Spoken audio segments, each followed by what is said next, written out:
Minor disclaimer about this set of videos. This was recorded on the PTR, and it's entirely possible that mechanics look or even behave differently when it's released on live servers. Stix Bunkjunker is what happens when technology catches up and allows a fight designer, whose favorite video game is Katamari Damacy, to live out their dream and combine the proverbial peanut butter and chocolate that is rolling up junk into a big ball. When Stix reaches 100 energy, he will do several things. First, he will choose 3 random players in the current tank with electromagnetic sorting. He will also spawn several adds at the same time, which I will explain quickly.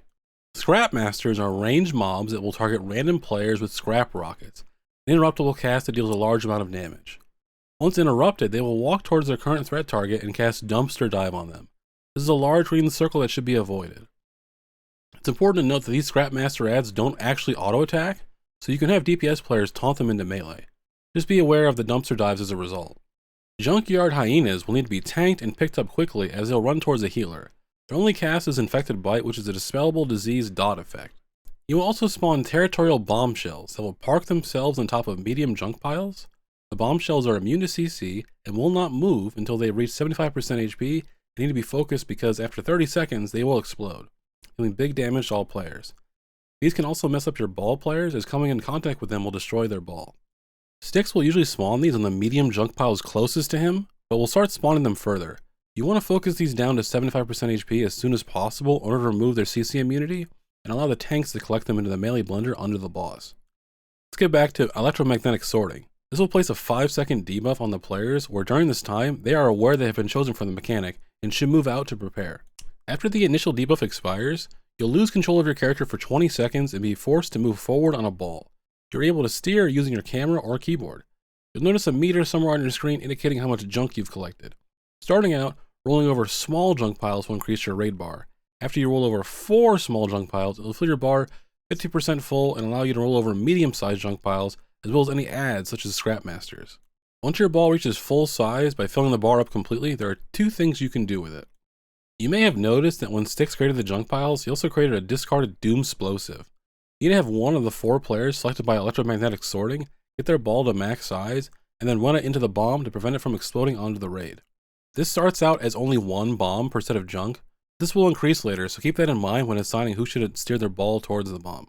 Once the bomb or bombs are dealt with, you want to have the remaining players try to collect up adds into their ball, reach full size, and then steer their way into Stix himself. A full size ball will deal 1.5% of Stix's maximum HP and nature damage. Any adds picked up by balls take double damage forever. Stix does a few other things on this fight.